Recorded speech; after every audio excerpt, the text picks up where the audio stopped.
We're going to continue on our series, actually conclude our series, Emotionally Healthy Spirituality. Our one groups will continue for a couple more weeks, but today we're going to talk about the rhythms of Sabbath and daily office. And by way of introduction, I recently read a book titled The Hidden Wholeness by a man named Parker Palmer. And in that book, Parker Palmer is one of my favorite authors, and if you're not familiar with him, feel free to go and Google him and learn about him. He's fantastic. And he wrote a book titled The Hidden Wholeness, and he talks about this idea of blizzards in that book. Now he's he lives in Wisconsin, so my home state, and I know there's a few other cheeseheads here, and he talks about how Midwest sometimes will have these massive blizzards. And in the past, there's a lot of people, rural people in farm areas, and the blizzards would come through, and eventually people had to journey out to feed their animals, to do work on the farm, and they would go out. And sometimes, in rare occasions, the blizzard would get so bad so quick that they would lose their way home. And some of them had died just feet within their house or froze to death. So, by way of introduction to chapter 8, Peter Scazzero asks this simple statement or question. He says, "We live in a blizzard, and few of us have a rope." Now, they would often teach that if you're going to go out then in a blizzard and you lived in the Midwest, that you would tie one end of the rope to a house, and then you would grab the other end or tie it around your body. That way, if the blizzard got bad enough, you could find your way home.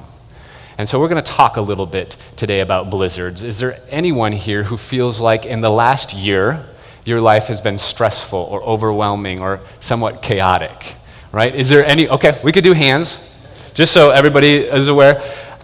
I would bet within the last few months, most of us have felt that way in one form or another, where our lives can often feel like a blizzard.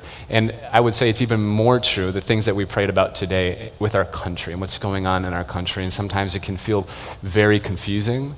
A lot of mixed emotions that happen with death and violence and everything else. And then, of course, the political side of it, too, that's going on simultaneously. But just a few facts I thought I would read about stress, just to allow us all to know that we're not alone. If you feel stressed at all in your life, you're not alone. And these stats come from the American Institute of Stress. 44%, I know, it says it all right there. 44% of Americans, this is primarily about Americans, feel more stressed than they did 5 years ago. Because of a 60% increase in expected productivity over the last 20 years, and hardly any wages going up, more people are working harder for less than ever before. 3 out of 4 doctor visits are for stress-related ailments. 40% of stressed people overeat or eat unhealthy foods. 44% lose sleep every night. 44% of people who are stressed lose sleep over it every night. Stress increases the risk of disease. It increases the risk of heart disease by 40%, heart attack by 25%, and stroke by 50%. It's almost cyclical. We get stressed, and then we overeat, and we eat unhealthy, we can't sleep, and then it just spirals us down. Stress-related ailments cost our nation roughly $300 billion a year. And that's in medical bills and also just lost productivity. And I thought this was interesting. As if we don't work enough, 24% of us work an extra 6 hours each week without pay. It's like we're always producing. There's always things we need to catch up on or do more. And one of the most interesting ones was the average U.S. employee has 10 vacation days a year and about 8 holidays. And when we compare that to France, they have 7 weeks. So that shares a little bit. I'm like, oh man, French, they got it. I mean, long vacations and good wine, and pretty much everything else is cured right there. So we see that our life often is a blizzard. I was surfing the internet, and I found a few pictures on there. Now this primarily applies, I think, to people in my stage of life, but I think everybody will resonate. So let's go ahead and look at one of the pictures that we have here. I thought, oh man, I sometimes feel like my life is like this. There's another picture here. It was a photographer that took these. And I was like, oh, I can relate to that, going out to eat with 2 little kids, and my life sometimes feels like that. And then I think there's one more on there that I thought was just super cute. So whether you have kids or not, this is what we often do. Our lives are so crazy, so stressed. Sometimes it feels like we just don't have it all together. We're overwhelmed with what's going on. And so the question we're going to wrestle with then is a somewhat simple question, but it's the question of what is our rope? What is your rope? What is that thing in the midst of the blizzard, in the midst of life, that kind of guides you? If you get lost, if things get overwhelming, what is it that you grab onto that will bring you home, so to speak? So as we begin, we're going to talk about two things. We're going to talk about the Sabbath, and we're going to talk about this idea called the daily office. So Sabbath, as most of us are familiar with, is a really important part of the Judeo-Christian tradition. Sabbath comes from the Hebrew word Shabbat, which means to cease, or to rest, or to stop working. So as we begin, I want to invite you to read along with me one of the 10 commandments found in the book of Exodus, chapter 20. And it reads, "Remember the Sabbath day and keep it holy. 6 days you shall labor and do all your work, but the seventh day is a Sabbath to the Lord your God. You shall not do any work, you, your son, or your daughter, or your male or female servant, your livestock, or the alien resident in your towns." Interesting to note that this was to extend to all things, including animals and those that were visiting you. For 6 days the Lord made heaven and earth, the sea, and all that is in them, but rested the seventh day. Therefore the Lord blessed the seventh day and consecrated it. This is one of the 10 commandments.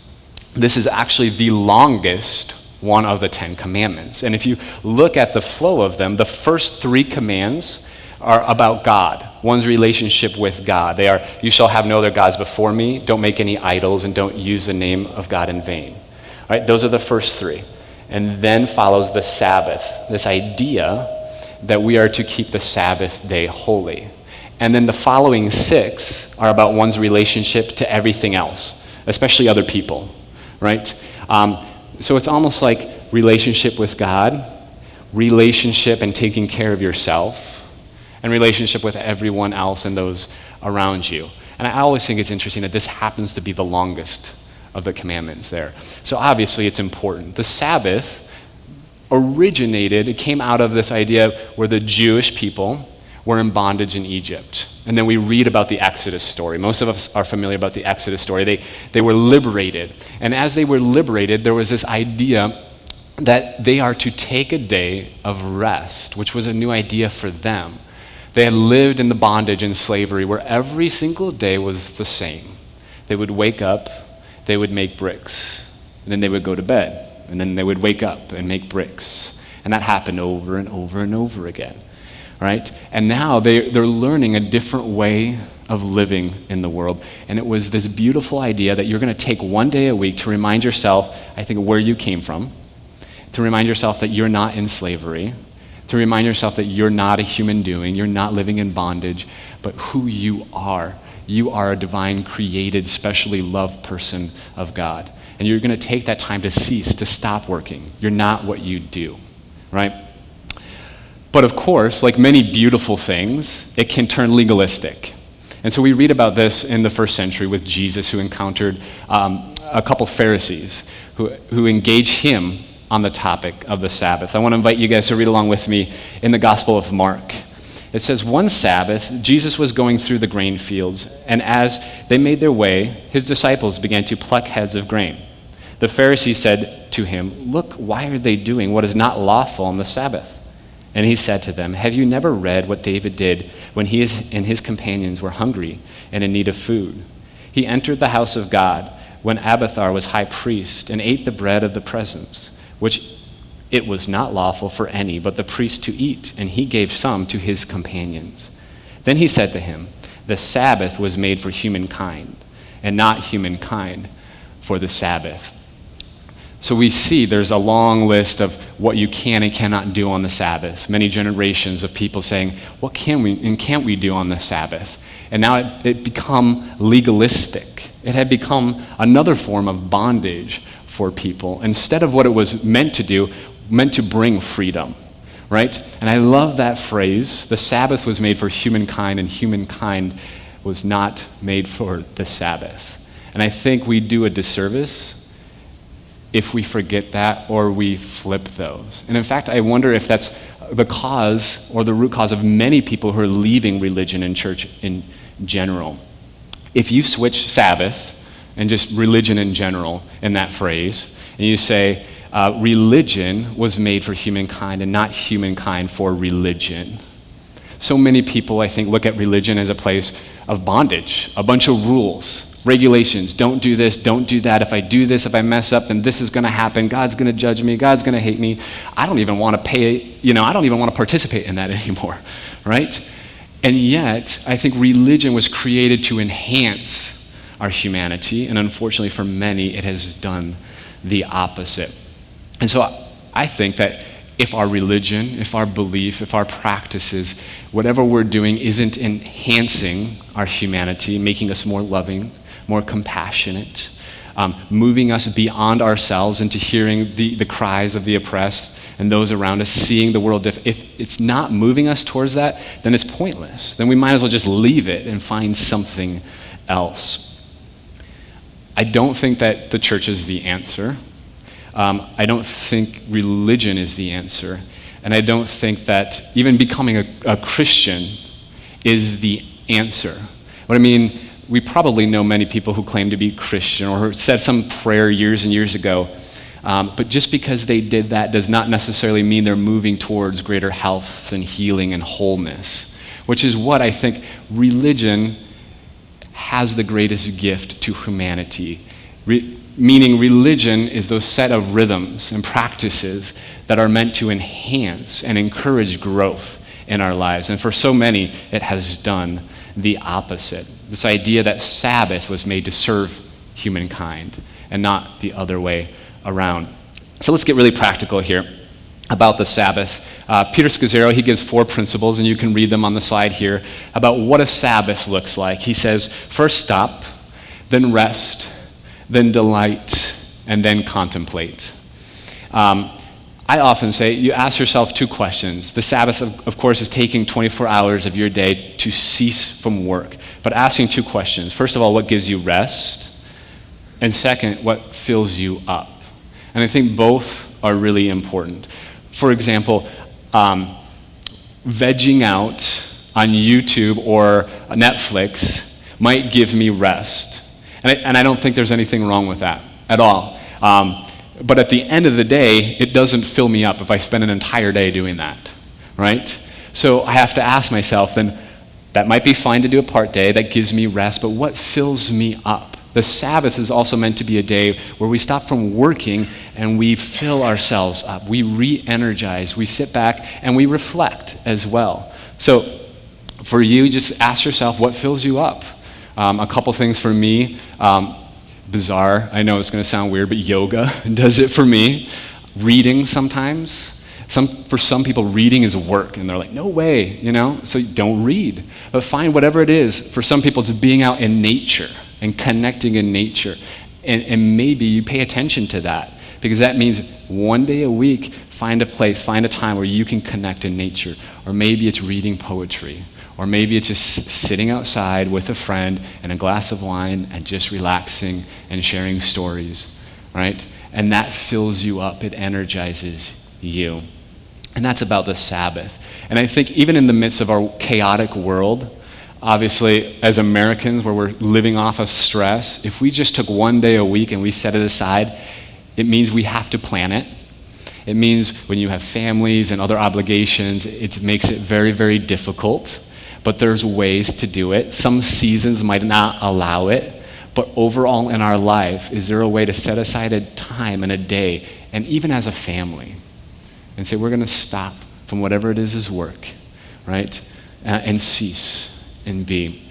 The daily office is the second thing that Peter Scazzero talks about as the rope. Everybody still with me? Everybody's awake? So the daily office basically is this idea of spiritual practices that we do throughout the day. Now, if you grew up in a tradition like me, you grew up with this idea of quiet time. Anybody familiar with that, quiet time? Where you would spend, hopefully in the morning, like 10 or 20 minutes. You would read scripture for half the time, and then you would pray. And the mentality often underneath it was this idea like your day's coming at you at like 110 miles an hour, and you need to get filled up before you go and take on that day, right? Kind of like a cup of coffee when you wake up in the morning. You're like, I need my cup of coffee before anybody talks to me.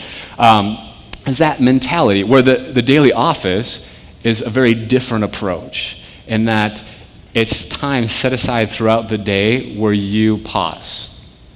You center yourself, right? Where you begin to engage within yourself. Remember that God is with you. Remember that the sacred is around. We'll talk about that in just a moment. But Jesus exemplified this really well. I want to invite you to read along in the Gospel of Luke, chapter 5. In one of the villages, Jesus met a man with an advanced case of leprosy. When the man saw Jesus, he bowed with his face to the ground, begging to be healed. Lord, he said, if you are willing and can heal me and make me clean. Jesus reached out and touched him. I am willing, he said, be healed. And instantly the leprosy disappeared. Then Jesus instructed him not to tell anyone what had happened. He said, go to the priest and let him examine you. Take along the offering required in the law of Moses for those who have been healed of leprosy. This will be a public testimony that you have been cleansed. But despite Jesus' instructions, the report of his power spread even faster, and vast crowds came to hear him preach and to be healed of their disease. But Jesus often withdrew to the wilderness for prayer. And I find this so fascinating that the author pits this story, which is an example of the success of Jesus growing, right after saying at the same time he knew that he needed to disengage and spend time alone and away. And I would say, actually, if you're like me, the busier you get, the harder it is to do that other thing. Those are often the first things that go, like prayer and quiet, whatever. I have things to do, right? But Jesus exemplifies this idea that the more that we do, we're pouring ourselves out, that there has to be some sort of corresponding act of being poured into, of recentering ourself.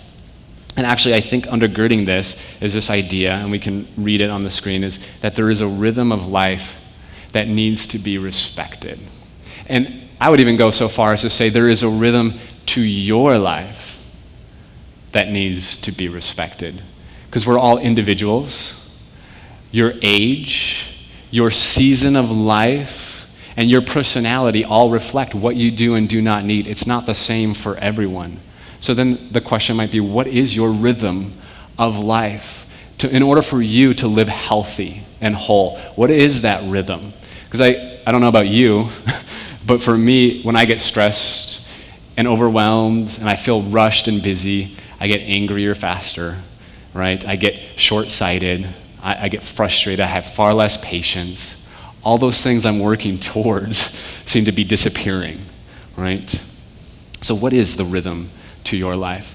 Here, I want to invite you to watch a short video. It's Peter Scazzero. He's talking about the daily office. He's a guy who wrote the book Emotionally Healthy Spirituality, but he's just sharing, it's just 2 minutes, on what the daily office has done for him. So let's watch together. Nice little plug in there. Buy my book, $3.99. But I'm going to plug it too. But there's a variety. We're going to talk about some practical ways. Here's a book that I've done before. It's Peter Scazzero's Emotionally Healthy Spirituality Day by Day.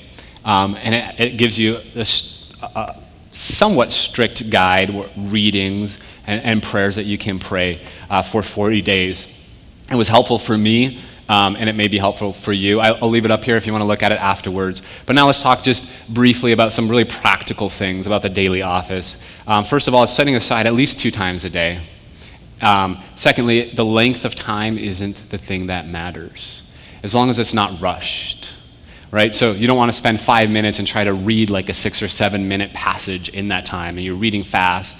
It's a time to recenter yourself, to just be. So quality is over quantity. Third, focus is on being with God. Peter Scazzero says the root of the daily office is not so much turning to God to get something, as much as it is to be with someone. And lastly, choose a practice that works with your personality and your schedule, whenever, however that works.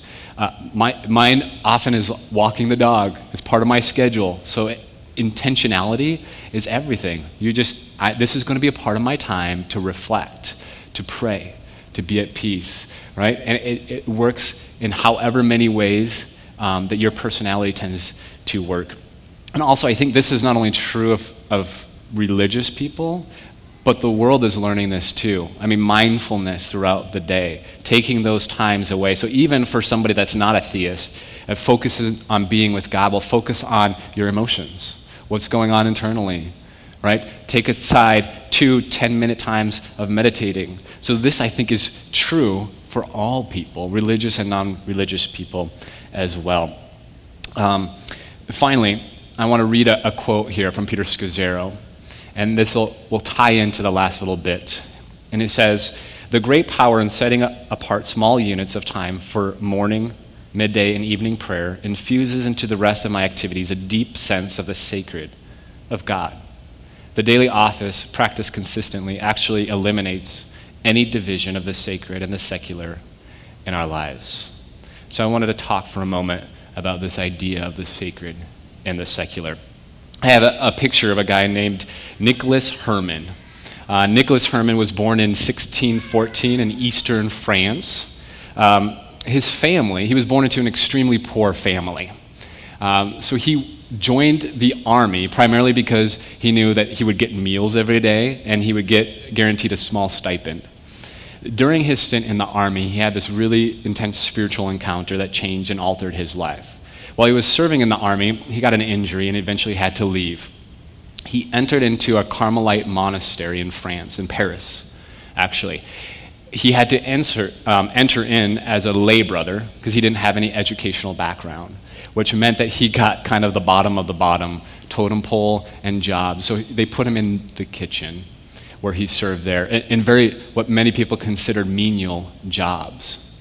And so this lay brother worked in the kitchen and began to question the modes and the ways that monastery was operating, in the sense that there would be times set aside as sacred, and then there would be times set aside as work.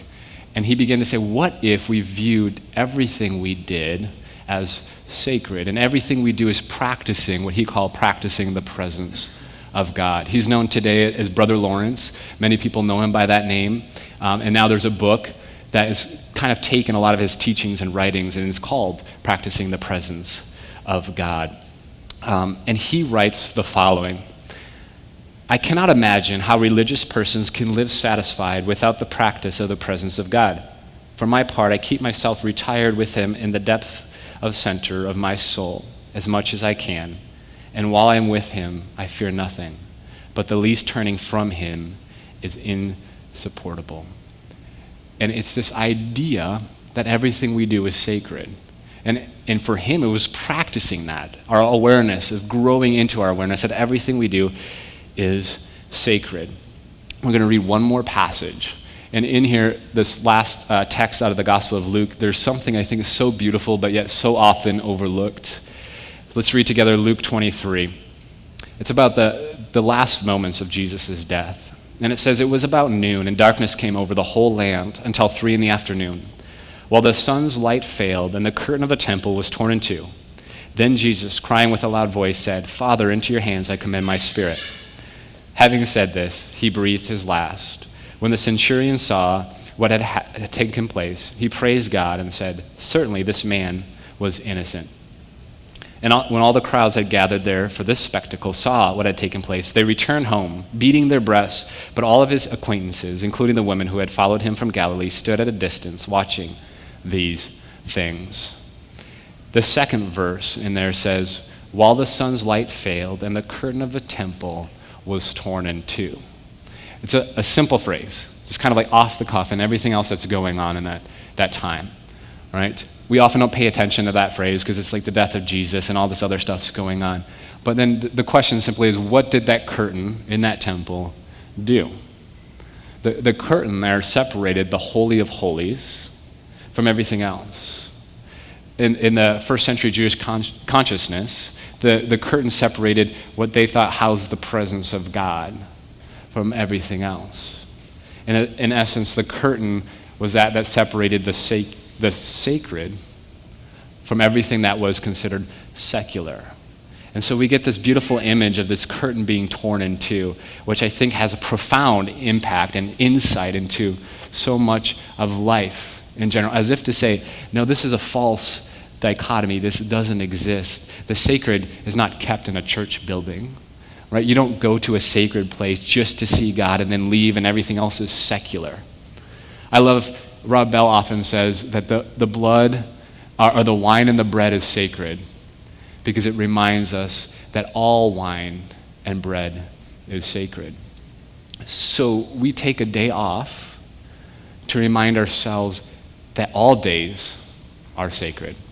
We take moments of our day and pause to remind us that our job, being a parent, being a friend, doing whatever it is we're doing is a sacred duty. And that sometimes that's hard to do in the midst of everything, in the midst of the blizzard and the chaos.